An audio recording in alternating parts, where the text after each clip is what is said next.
வணக்கம். அசுரனின் அழகு பொம்மை கதையில் உங்களுடன் இணைவது நான் குமுதா மகேஷ்.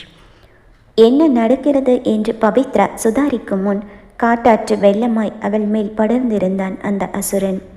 அவள் அங்கத்தில் அவன் இதழ் படாத இடமே இல்லை என்ற அளவுக்கு அவளை தன் இதழ் முத்தத்தால் குளிப்பாட்டினான். 1 மாதத்தை கடந்து வந்தாகிவிட்டது. இன்று ஒரு நாள் தானே என்று அவன் நாற்பறிப்பிற்கு அடங்கி போனாள் பவித்ரா. ஸ்வீட்டி, ஒரே ஒரு முத்தம், ஒரே ஒரு தடவை என்னை ஹக் பண்ணிக்கோ ப்ளீஸ். மோகத்தீயில் நனைந்து கொண்டிருந்தவன் பவித்ராவிடம் கெஞ்சினான். இத்தனை நாட்களாய் அவளுக்கு விருப்பம் இருக்கிறதா இல்லையா என்பதை பற்றி கவலை கொள்ளாமல் அவனே ராஜாவாகி ஆட்சி புரிந்து கொண்டிருந்தவன் அவள் அணைப்பும் முத்தமும் இன்று விட்டால் இனி எப்போதும் கிடைக்காது என்று நினைத்து விட்டானோ என்னவோ. கெஞ்சிய ஹர்ஷவர்தனின் குரல் பவித்ராவின் காதில் விழுந்ததாகவே தெரியவில்லை. அப்படியே விழுந்திருந்தாலும் அவன் கேட்டதை அவள் செய்ய போவதில்லையே. சாளரத்தின் வழியே பனி போர்த்திய இருண்ட மலை முகடுகளை வெறித்து பார்த்தபடியே எந்த அசைவுமின்றி பொம்மை போல் கட்டிலில் அவன் அணைப்பிற்குள் கிடந்தாள் பவித்ரா. எப்படியோ கெஞ்சி பார்த்து விட்டான்.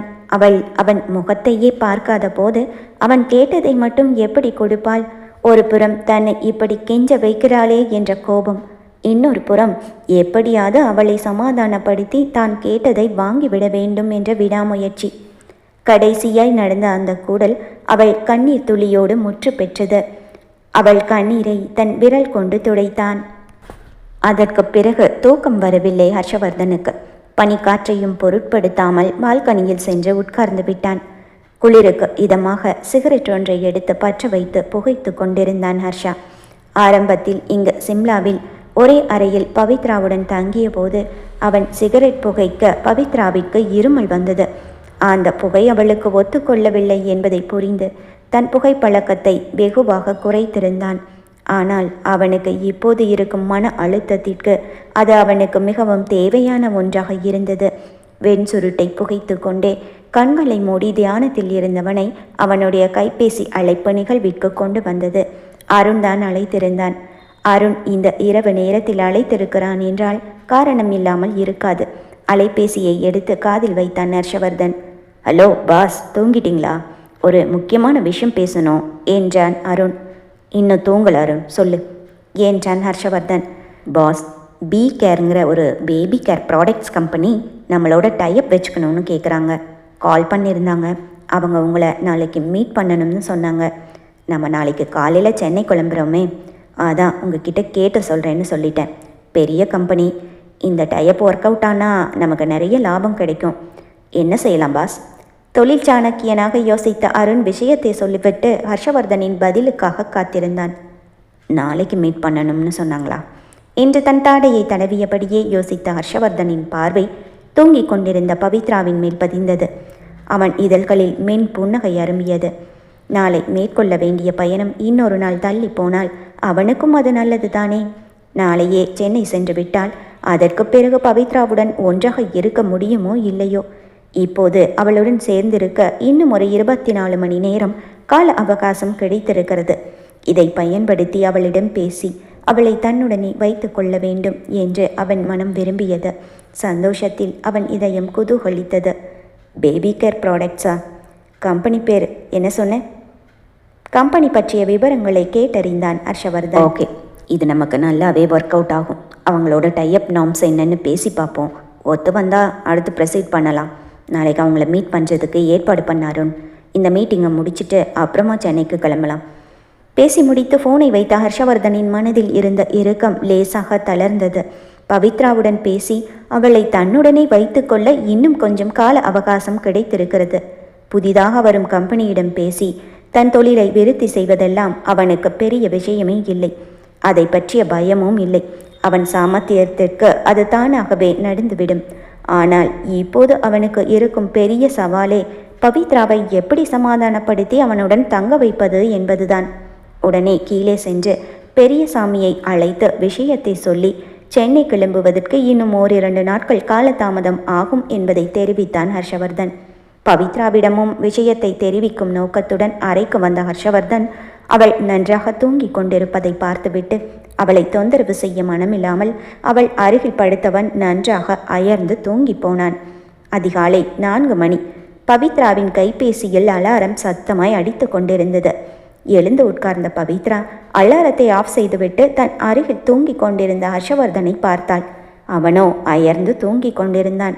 கடிகாரத்தில் நேரத்தை பார்த்த பவித்ரா, என்ன இவரு காலையில் கிளம்பணும்னு சொல்லிட்டு இன்னும் தூங்கிட்டு இருக்காரு என்று யோசித்து கொண்டே விரிந்து கிடந்த கூந்தலை அள்ளி முடிந்து கொண்டு அறையை விட்டு வெளியில் வந்து தேவி பெரியசாமியின் அறையை பார்க்க அவர்கள் அறையிலும் ஆரவாரம் இல்லை. தேவி அக்காவும் இன்னும் எழுந்திருக்காம இருக்காங்க. முணுமுணுத்து கொண்டே கீழே இறங்கி சென்ற பவித்ரா தேவியின் அறை கதவை தட்டினாள். அக்கா அக்கா, டைம் ஆச்சு, எழுந்துறீங்க, கிளம்பணும்ல. தூங்கிக் கொண்டிருக்கும் குழந்தை எழுந்துவிடக்கூடாது என்று மெதுவாய் குரல் கொடுத்தாள். பவித்ராவின் குரல் கேட்டு தூக்க கலக்கத்தோடு எழுந்து வந்து கதவை திறந்தாள் தேவி. என்னம்மா ஆச்சு? அதிகாலையில் வந்து நின்ற பவித்ராவை பார்த்து தேவி கேட்க, அக்கா என்னக்கா இது, என்ன ஆச்சுன்னு கேட்குறீங்க? நம்ம கிளம்பணும், மணி 4 ஆச்சு, இன்னும் தூங்கிட்டு இருக்கீங்க, அதான் எழுப்பலான்னு வந்தேன் என்று பவித்ரா சொல்ல, அதான் இன்னைக்கு கிளம்புறது கேன்சல் ஆயிடுச்சுன்னு ஐயா சொன்னதை இவர் சொன்னாரேம்மா. அடிக்கும் குளிருக்கு தன் கைகளை நெஞ்சுக்கு குறுக்கே கட்டிக்கொண்டே பதில் கூறினாள் தேவி. இன்னைக்கு சென்னைக்கு கிளம்புறது கேன்சல் ஆயிடுச்சா? என்னக்கா சொல்கிறீங்க? யார் சொன்னா? குழப்பமாய் கேட்டாள் பவித்ரா. நேற்று ராத்திரி ஐயா தான் வந்து சொன்னார். மணி என்ன இருக்கும் என்று யோசித்த தேவி, ராத்திரி 12 மணி இருக்கும்னு நினைக்கிறேன். நானும் நல்லா தூங்கிட்டேன். ஐயா வந்து இவரை கூப்பிட்டாரு. ஐயா கிட்ட போய் பேசிட்டு வந்தவர் என்னை எழுப்பி நாளைக்கு ஊருக்கு போகிறது கேன்சல் ஆயிடுச்சு, இன்னும் 1 நாளோ 2 நாளோ ஆகும்னு சொன்னாருமா. ஐயா உங்ககிட்ட சொல்லலையா என கேட்டாள் தேவி. இல்லையேக்கா, அவர் காலையில் 4 மணிக்கு எழுந்திரிச்சு கிளம்பணும்னு நேற்று சொன்னார். ஆனால் ஊருக்கு போகிறது கேன்சல் ஆயிடுச்சுன்னு எதுவும் சொல்லலையே என்று பவித்ரா மேலறையில் ஹர்ஷவர்தன் எழுந்து விட்டானா என்று திரும்பி பார்த்தபடியே தேவியிடம் பேசிக்கொண்டிருந்தாள். அது ஐயாவுக்கு இன்னைக்கு திடீர்னு ஏதோ மீட்டிங் வந்துருச்சான், அதனால் இன்னைக்கு போக போகிறதில்லன்னு சொன்னாராம். நீங்கள் தூங்கிட்டு இருந்திருப்பீங்க, அதனால தான் உங்களை தொந்தரவு பண்ண வேண்டான்னு சொல்லலையோ என்னவோ. சரிம்மா, அதனால் என்ன, போய் படுத்து தூங்குங்க. இந்நேரத்துக்கு எழுந்திரிச்சு என்ன பண்ண போகிறீங்க? ராத்திரியெல்லாம் மகி அழுதுகிட்டே இருந்தான், அடிக்கடி எழுந்து பார்த்துக்கிட்டே இருந்தேன். எனக்கும் தூக்கம் வருது, நான் போய் தூங்குறேன், நீங்களும் போங்க என்று கொட்டாவி விட்டபடியே தேவி குழந்தையின் அருகில் சென்று படுத்து கொண்டாள். நேற்றோடு எல்லாம் முடிந்து விட்டது என்று நினைத்து கொண்டிருந்த பவித்ராவிற்கு சிம்லாவிற்கும் அவளுக்குமான தொடர்பு இன்னும் ஒரு நாள் நீடித்திருக்கிறது என்று நினைத்த மாத்திரத்தில் இருந்த தூக்கக்கலக்கம் முற்றிலும் அகன்றுவிட்டது. யோசனையுடனேயே வந்து கட்டிலில் அமர்ந்தாள். உண்மையாகவே முக்கிய வேலை வந்து அதனால் தான் இந்த பயணத்தை ரத்து செய்திருக்கிறாரா? திரும்பி தன் அருகில் தூங்கிக் கொண்டிருந்த ஹர்ஷவர்தனின் முகம் பார்த்தாள் பவித்ரா. இவன் பொய் சொல்பவனோ இல்லை ஏமாற்றுக்காரனோ அல்ல. தனக்கென ஒரு கொள்கையை வகுத்து கொண்டு அதன்படி வாழ்ந்து கொண்டிருக்கிறான். நாம் புனிதமாக நினைக்கும் விஷயங்கள் இவனுக்கு மிக சாதாரணம். அதற்கு காரணம் இவன் கடந்து வந்த பாதை. ஆனால் என்ன, அவன் இடத்தில் இருந்து மட்டும்தானே யோசிக்கிறானே தவிர ஒரு பெண்ணாய் அவள் என்னவெல்லாம் பிரச்சனைகளை அனுபவிக்கப் போகிறாள் என்பதை பற்றி யோசிக்க மறுக்கிறான். ஹர்ஷவர்தன் பவித்ராவின் கழுத்தில் தாலி கட்டுவான் என்ற நம்பிக்கையே அறவே அற்றுப்போனது அவளுக்கு. 1 மாதத்திற்கு முன் இருந்த பவித்ராவிற்கும் இப்போது இருக்கும் பவித்ராவிற்கும் நிறைய வித்தியாசம் இருக்கிறது. மலைக்கும் மடுவிற்கும் உள்ள வித்தியாசம். நேற்றோடு 1 மாதம் முடிவடைந்து விட்டது. இனி அவளுக்கும் அவள் அருகில் கிடப்பவனுக்கும் முதலாளி தொழிலாளி என்ற பந்தத்தை தவிர வேறு எதுவும் இல்லை. அறையில் ஜன்னலுக்கு பக்கத்தில் சென்று நின்றாள் பவித்ரா.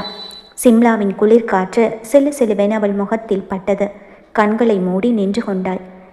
கிட்டத்தட்ட 1 மணி நேரமாய் தன்னை பற்றிய சுய சிந்தனையில் இருந்தவள் ஒரு பெரிய பெருமூச்சுடன் எல்லாவற்றிற்கும் ஒரு முற்றுப்புள்ளி வைத்துவிட்டு சமையலறைக்கு சென்றாள். அடுத்த நாள் ஊருக்கு கிளம்புவதாக இருந்ததால் ஃப்ரிட்ஜில் பால் இல்லை. பிளாக் டீ தயாரித்து குடித்தாள். அதற்குள் தேவியும் வந்துவிட, என்னம்மா டீயா? நம்ம காலையிலேயே ஊருக்கு கிளம்பிடுவோன்னு சொல்லி நான் தான் பால் எதுவும் வேண்டான்னு சொல்லிட்டேன். நேரம் என்ன ஆச்சு என்று கடிகாரத்தை பார்த்த தேவி, கடை திறந்திருக்கும் பவித்ராமா, நான் வேணும்னா போய் பால் வாங்கிட்டு வரவா? அனுசரணையாக கேட்டாள். வேண்டாங்க்கா, 1 நாள் பால் இல்லைன்னா என்ன ஆகிட போகுது? அதுவும் இப்போ ரொம்ப குளிராக இருக்குது, இன்னும் கொஞ்சம் நேரம் விட்டு போய் வாங்கிக்கலாம். அக்கா, மகி இன்னும் தூங்குறானா என கேட்டாள் பவித்ரா. ஆமாம்மா, ராத்திரி சரியாக தூங்கலை, அதான் இன்னைக்கு இன்னும் தூங்கிட்டு இருக்கான் என்று பதில் சொன்ன தேவி தன் வேலையை பார்க்க ஆரம்பிக்க, அக்கா இன்னைக்கு கிளம்பலன்னா அடுத்து எப்போ ஊருக்கு போகிறதுன்னு உங்களுக்கு ஏதாவது தெரியுமா? தன் மனதில் ஓடிக்கொண்டிருந்த கேள்வியை தேவியிடம் கேட்டாள் பவித்ரா. அது என்று சற்றே யோசித்த தேவி, எனக்கு தெரியலையேம்மா, இவர் காலையில் போகிறதில்லன்னு மட்டும்தான் சொன்னார். நீங்கள் வேணும்னா ஐயா கிட்ட கேட்டு பாருங்களேன் என்று சாதாரணமாய் கூறினாள். குழந்தை எழுந்துவிட பெரியசாமி குழந்தையுடன் தோட்டத்தில் இருந்தான். தேவி பால் வாங்கி வர சென்றிருந்தாள். அன்று எப்போதும் எழுந்து கொள்ளும் நேரத்திற்கு எழுந்து கொண்ட ஹர்ஷவர்தன் பவித்ராவை தேடி சமையல் அறைக்கு வந்தான். தேவிக்கு உதவியாக இருக்கட்டும் என்று தோட்டத்து காய்கறிகளை பறித்து வந்து அதை நறுக்கி வைத்து கொண்டிருந்தாள் பவித்ரா. ஸ்வீட்டி, இங்கே இருக்கியா? உன்கிட்ட நேற்று ராத்திரியே சொல்லணும்னு தான் நினச்சேன். ஆனால் நீ நல்லா அசந்து தூங்கிட்டு இருந்ததால் சொல்ல முடியல. திடீர்னு இன்னைக்கு ஒரு மீட்டிங் ஃபிக்ஸ் ஆயிடுச்சு. அதனால இன்னைக்கு டிராவல் நாளைக்கு போஸ்ட் பண்ணாயிடுச்சு. அவன் கூறியதற்கு சிறிய தலையசைப்பை மட்டுமே பதிலாக கொடுத்த பவித்ரா தன் வேலையில் முழு கவனத்தையும் செலுத்தி கொண்டிருக்க அவள் முகம் பார்த்து நின்றிருந்தான் ஹர்ஷவர்தன். என்ன ஸ்வீட்டி, எதுவுமே பேச மாட்டேங்கிற? இன்னொரு நாள் சிம்லாவில் ஸ்பெண்ட் பண்ணுறதுக்கு உனக்கும் சந்தோஷம் தானே? அதற்கும் பவித்ராவிடமிருந்து எந்த பதிலும் இல்லை. அவள் பதில் பேசாமல் இருப்பதே அவனுக்கு எரிச்சலை கொடுத்தது. ஏய், என்னடி பேச மாட்டியா? அவள் கன்னத்தில் தன் இதழ் பதிக்க வந்தவனை அவன் நெஞ்சில் கை வைத்து தடுத்து நிறுத்தினாள் பவித்ரா. சார், மறந்துட்டீங்களா? நேத்தோட 1 மாதம் முடிஞ்சிடுச்சு. இனிமே நம்ம 2 பேருக்கும் எந்த உறவும் கிடையாது. அவனுக்கு ஞாபகப்படுத்தினாள் பவித்ரா. So what? ஒன்றும் தெரியாதவன் போல தன் தோள்களை குலுக்கி கேட்டான் ஹர்ஷவர்தன். இனிமே நீங்க பாஸ், நான் உங்ககிட்ட வேலை பார்க்குற ஸ்டாஃப், அவ்வளவுதான். அதை தாண்டி நமக்குள்ள எந்த ரிலேஷன்ஷிப்பும் இல்லை. அவள் அப்படி பேசுவதை கேட்ட ஹர்ஷவர்தனோ இறுகிய முகத்துடன் அவள் முகம் பார்த்து நிற்க, இடது கையில் குழந்தை, வலது கையில் பால் பாக்கெட் என சமையலறைக்குள் நுழைந்தாள் தேவி. ஐயா, இதோ 2 நிமிஷம் டீ ரெடி ஆயிடும். நேரத்திற்கு அறைக்கு டீ வராததால் அவன் சமையலறைக்கு வந்திருக்கிறான் என நினைத்து கொண்டாள் தேவி. செல்லக்குட்டி, எழுந்துட்டீங்களா? ராத்திரியெல்லாம் சரியா தூங்கலையாமே, என்ன ஆச்சு என் செல்லத்துக்கு? வாங்க வாங்க, அம்மா வேலை முடிகிற வரைக்கும் நம்ம வெளியே போய் விளையாடலாமா என்று குழந்தையை கொஞ்சிய பவித்ரா அவனை தூக்கி கொண்டு வெளியில் சென்று விட்டாள். தன்னை மதிக்காமல் அலட்சியப்படுத்திவிட்டு செல்லும் முதல் பெண் இவள்தான். ஹர்ஷவர்தனின் சிவந்த விழிகள் பவித்ராவை துளைத்தெடுக்கும் பார்வை பார்க்க அவளோ அவனை கண்டு கொள்ளாமல் குழந்தையுடன் சிரித்து பேசி மகிழ்ந்திருந்தாள். 1 மாதம் முடிந்து விட்டது. இனி தனக்கும் அவளுக்கும் எந்த சம்பந்தமும் இல்லை என்று அவள் சொன்னதை ஏற்றுக்கொள்ளவே முடியவில்லை ஹர்ஷவர்தனால். ஆனாலும் அவனுடைய தன்மானத்தை விட்டுவிட்டு அவளிடம் கெஞ்சவும் முடியவில்லை. அன்று காலை நடக்கவிருந்த மீட்டிங்கிற்காக கிளம்பியவன் அறையிலிருந்து கீழே வர, ஐயா, சாப்பாடு ரெடி, சாப்பிட்டுட்டு போங்க என்று பெரியசாமி சொல்ல, இல்லை வேண்டாம், எனக்கு பசி இல்லை. பேசியவனின் கண்களோ பவித்ராவை தான் தேடியது. ஐயா, மணி 10 போதுங்க, 2 இட்லி சாப்பிட்டுட்டு போங்க வற்புறுத்தினான் பெரியசாமி. வேண்டாம், பசிக்கும் போது வெளியில பார்த்துக்கிறேன் சொல்லிவிட்டு காரை எடுத்து கொண்டு கிளம்பி விட்டான். போகும் வழியில் அருணையும் அழைத்து கொண்டு மீட்டிங் நடக்கவிருந்த அந்த 5 நட்சத்திர விடுதியை நோக்கி தன் வாகனத்தை செலுத்தினான் ஹர்ஷவர்தன். அவன் அருணுடன் அதிகம் பேசவில்லை. அதிகாலை பெய்த மழையில் அந்த குளிர் பிரதேசம் இன்னும் குளிராகி போயிருந்தது. ஐயோ, விஷ குளிரா இருக்கே, இந்த ஊர் கிளைமேட் நமக்கு செட் ஆகாது. எவ்வளோ சீக்கிரம் முடியுமோ அவ்வளோ சீக்கிரம் சென்னைக்கு கிளம்பிடணும். அருண் தான் பேசிக்கொண்டே வந்தான். ஹர்ஷவர்தன் அருணும் அந்த 5 நட்சத்திர விடுதிக்குள் நுழைந்தார்கள். லாபியில் இனிமையான பியானோ இசை ஒலிக்க முகத்தில் மென் புன்னகையுடன் சீருடை அணிந்த பெண்கள் இருவரையும் கைகூப்பி வரவேற்றனர். மீட்டிங் நடைபெறவிருக்கும் பிசினஸ் ஹாலை நோக்கி இருவரும் சென்றனர்.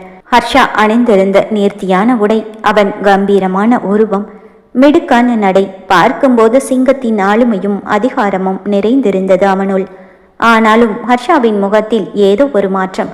பொதுவாக எதையும் வெளிப்படையாக காட்டாத அவன் அன்று சற்றே யோசனையுடன் வித்தியாசமாக காணப்பட்டான்.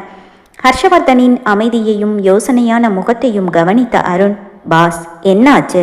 முகம் ஏதோ மாதிரி இருக்கே. முகத்தை ஆராய்ந்தபடியே கேட்டான். ஹர்ஷா பதில் சொல்லாமல் சில வினாடிகள் அமைதியாக நின்றான். அவன் எண்ணங்களில் பவித்ரா மட்டுமே நிறைந்து நின்றாள். ஹலோ பாஸ், உங்ககிட்ட தான் பேசிட்டு இருக்கேன். என்ன யோசனை? ஓ சாரி, ஒன்றும் இல்லை அருண், நைட் சரியா தூங்கலை, அதான் என்று சமாளித்து கொண்டு நடக்கவிருந்த மீட்டிங்கில் தன் கவனத்தை செலுத்தினான் ஹர்ஷவர்தன். அன்றைய மீட்டிங் முடிந்து கம்பெனியுடனான பேச்சுவார்த்தை ஹர்ஷவர்தன் எதிர்பார்த்ததை விட மிக நன்றாக நடந்து முடிந்துவிட்டது. ஆனால் வேலை அங்கேயே முடிவடையவில்லை. அடுத்தடுத்து வந்த கம்பெனி டைப் சம்பந்தப்பட்ட பேச்சுவார்த்தைகள், சின்ன சின்ன விளக்கங்கள், ஒப்பந்த தாள்களின் ஆய்வு, டாக்குமெண்ட் செக்கிங், இறுதி ஆவணங்கள் என்று வேலை தொடர்ந்து கொண்டே போனது. ஒவ்வொன்றையும் மிகுந்த அக்கறையுடன் செய்து முடித்த ஹர்ஷவர்தன் நேரத்தை பார்க்க மணி இரவு 8 ஆகியிருந்தது. சூப்பர் பாஸ், நான் கூட இன்னைக்கே எல்லா ப்ரொசீஜரும் முடிஞ்சிடும்னு எக்ஸ்பெக்ட் பண்ணல என்று அருண் சந்தோஷத்தில் ஹர்ஷாவின் கையை பிடித்து குலுக்கினான். ஆனால் ஹர்ஷாவினால் தான் இந்த சந்தோஷத்தை முழுமையாக கொண்டாட முடியவில்லை. கெஸ்ட் ஹவுஸ் வந்து சேர்ந்த ஹர்ஷவர்தனுக்கு தலை லேசாக வலிப்பது போல் இருந்தது. சூடாக ஒரு காஃபி குடித்தால் தேவலாம் என்று நினைத்தவன் வீட்டிற்குள் நுழைந்ததும் நேராக சமையல் அறைக்கு சென்றான். அங்கு தேவி இல்லை. சமையல் அறையில் இருந்த பவித்ரா இரவு உணவுக்கான ஏற்பாடுகளை செய்து கொண்டிருந்தாள். பவித்ராவின் முகம் பார்த்ததும் அன்று காலை அவள் பேசிய வார்த்தைகள் ஹர்ஷவர்தனின் மனதில் வந்து மோதியது. தேவி எங்க போனாங்க? முகத்தில் எந்த ஒரு உணர்ச்சியும் காட்டாது கேட்டான். அவங்க மகி அழறான்னு அவனை வெளியில தூக்கிட்டு போயிருக்காங்க. தன் வேலையை செய்து கொண்டே பதில் கொடுத்தாள் பவித்ரா. ஓகே என்று அவன் நகர இருந்த நேரம், உங்களுக்கு ஏதாவது வேணுமா? மெல்லிய குரலில் அவளாகவே கேட்டாள் பவித்ரா. ஒரு அடி எடுத்து வைத்தவன் நின்று திரும்பி அவள் முகம் பார்த்தான். பரவாயில்ல, உனக்கு எதுக்கு கஷ்டம்? தேவி வரட்டும். பட்டும் படாமல் பேசினான் ஹர்ஷவர்தன். பரவாயில்ல சார், என்ன வேணும்னு சொல்லுங்க. ஹர்ஷவர்தனின் முகம் பார்த்து கேட்டாள் பவித்ரா.